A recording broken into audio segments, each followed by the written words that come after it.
Welcome to the Martial Arts Business Success Podcast. We're at episode 106. Absolutely. Fire out, Phil. So, mate, what's today's topic? I want to just get straight into it because it's something that has pissed me off recently. Yeah.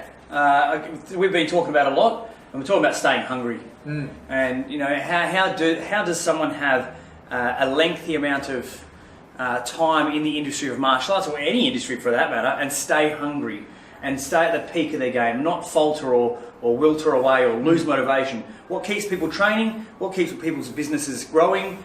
And what doesn't?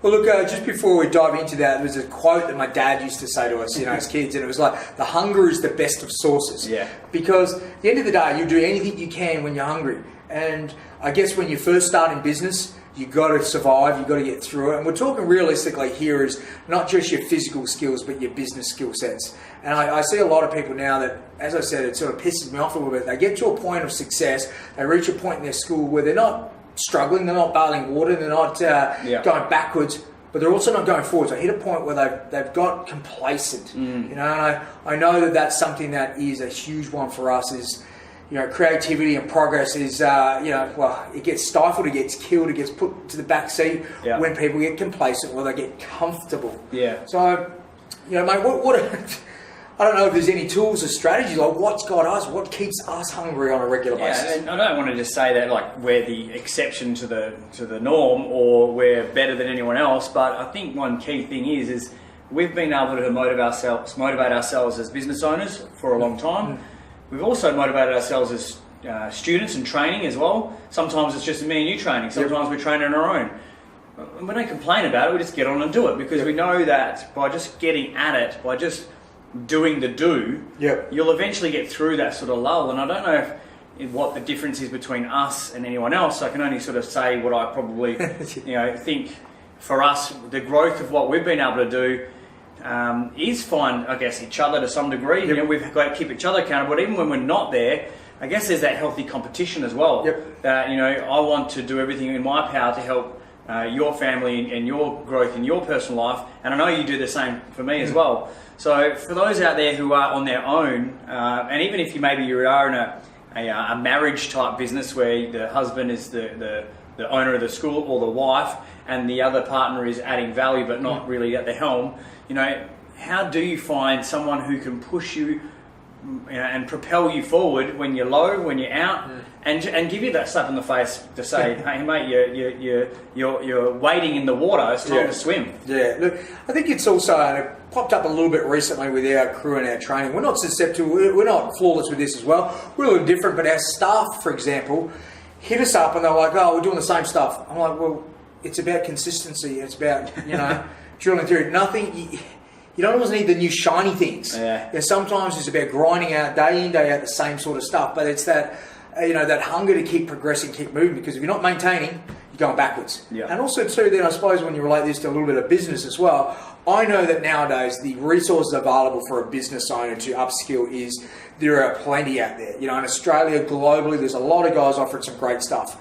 But again, this is my frustration too, is some great stuff right at your fingertips, and then a lot of guys just kind of go, oh, you know what, I don't need that, or I know this stuff, or I've done that stuff before. But really, they're not staying hungry. They're not doing those little 1%ers to get them going. They're not doing the same stuff, the bread and butter consistent. And it's just, you know, like I said, it's just frustrating. So I think one of the big things too that, all right, let's just say that you've ascertained, you understood that you want to improve.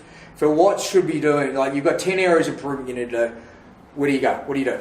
You know, I think if you've got a list of 10 things that you're trying to improve on, and they're a list between your personal, like you as a person, and your business, I always look at a list like that and think, what are the quick wins? What will take very little time and effort to be able to say I've accomplished that and ticked it off, and that will give me a win. So I can, and once you get those quick wins, once you start winning in certain areas and ticking things off those lists and start improving, little things turn into big things. You know, the small steps eventually equate to a big step.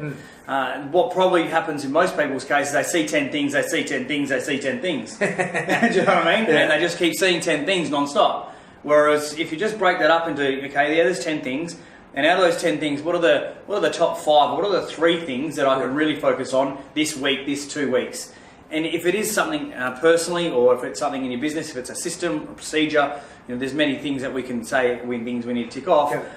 You've just got to look at what are those quick wins. And I think if you can get that momentum, then you have the ability to tackle the bigger tasks and the bigger jobs that will weigh your time down, that will weigh the pressure down as well. Yeah, for sure. And I think really what you're saying here, Phil, I know that as a martial artist, you don't start as a beginner and become an expert in one jump. Yeah. You break that into many steps, whether it's a belt system, whether it's a sash system, whatever it may be. But again, business, we're going through a process at the moment with HR and human resources and staff development at a higher and more in-depth level. Now that's a huge project that's been going now for near on 12 months.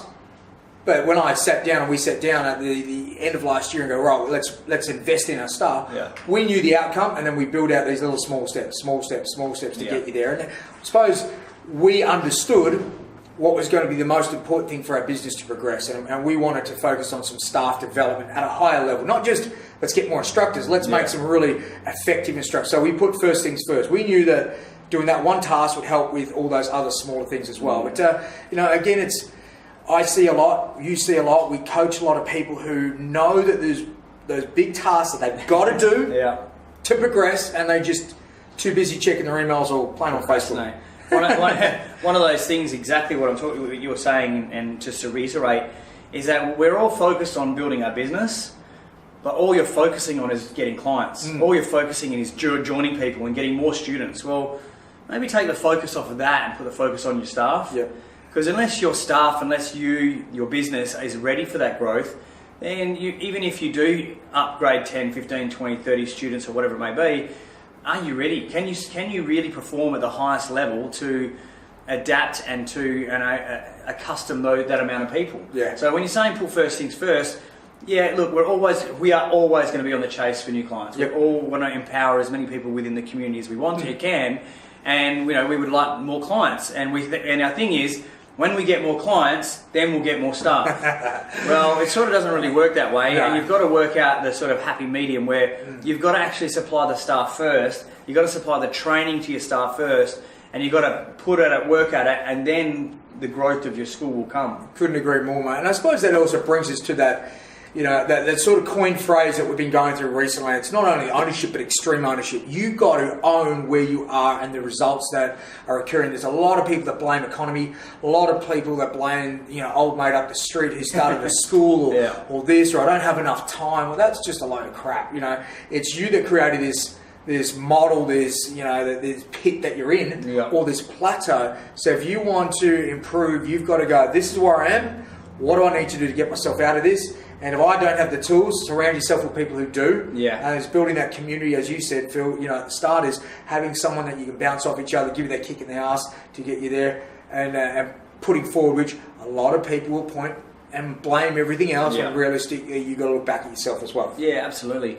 That extreme ownership, I think, is super uber important because, like you said, we always like to point the finger. And, we always say 1 forward, 3 back.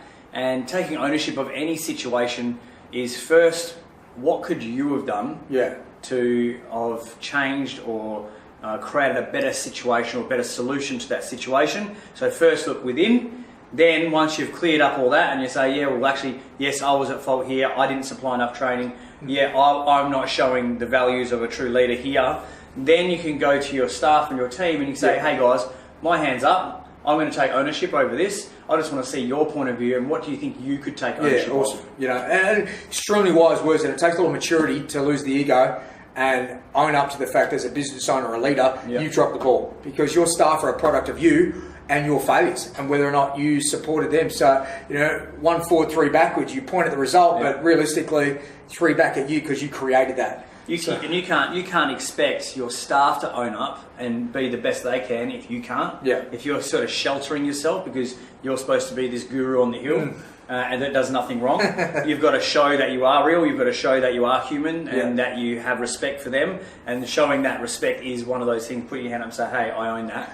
Yeah, for sure. Look, just guys, before we sort of wrap it up on here, I'm going to do a bit of a shout out to you guys for the people watching this or even listening. We love to hear success stories. We love to hear people breaking the norm. That is, even in this global economy that can be a bit flat, places are high, some are low. What have you done this year, 2017? What have you done at the start of the year? What have you accomplished so far? And what are you going to do next year? Because I know that we've got, in the coming weeks, we've got a 2-day lockdown with our senior staff, 2 OCs, and about planning for 2018. And we know that we work through areas of improvement, but then work strategies to help us improve. So I'd love to hear what you've done this year and share some successes, whether it's a direct influence on us or it's just something you picked up on yourself, because at the end of the day, we want to surround ourselves with people who are doing, not just complaining. That's it. Before we finish, we've got a couple of minutes left. I just want to make sure that you all are completely aware of the event that we have coming up. November 19th, we have teamed up with TIMA. Hyper joined at the hip. It's going to be an amazing day. We've got the instructor certification in the morning, and we've got TIMA for business owners in the Arvo, and the Athletes Day in the Arvo for them. It's going to be great. So look, if you haven't yet, subscribe, get to the link. There'll be a link somewhere, find it. Get your tickets, guys. If there's something for everyone, the business owner, the manager, the student, bring one, bring all, but it'll be one of those events that you don't want to miss of the year. Oh, for sure, guys. Look, it's nothing better than finishing the year realistically with an absolute bang and setting yourself up for 2018. There's one last thing that I haven't even told you, Graham. But as a thank you, or maybe just as a removal of the barrier that most people have. And we've known the great wins that we've had lately on the TIMA Mastermind. So the TIMA Mastermind is a closed Facebook group where there's a lot of community, a lot of interaction. It normally costs $37 a week. But to remove the barrier of like, well, what is it? What do I get from it? We're offering you a $1 trial. So you can jump in there for a 1 month deal. Yeah, you can jump in there just for $1. You can poke, prod, check what's under the bonnet, behind the curtains, check out, be part of the community for a month. If you like it, stay. If you don't, no problem. We can help you in other areas as well. But I just wanted to make sure that going into 2018, there were no excuses. If you want someone to be accountable to, if you want someone to give you advice, if you want to be part of a community, then we've created it, and it's only $1 for you to start for that month. So There'll be another link somewhere around this page or wherever you're watching this video where you can access that. All right, guys? Cool. Well, look, we're going to love you and leave you. Don't forget to send us emails. Log on to the awesome mastermind stuff, and we can't wait to see you guys at the live event as well too.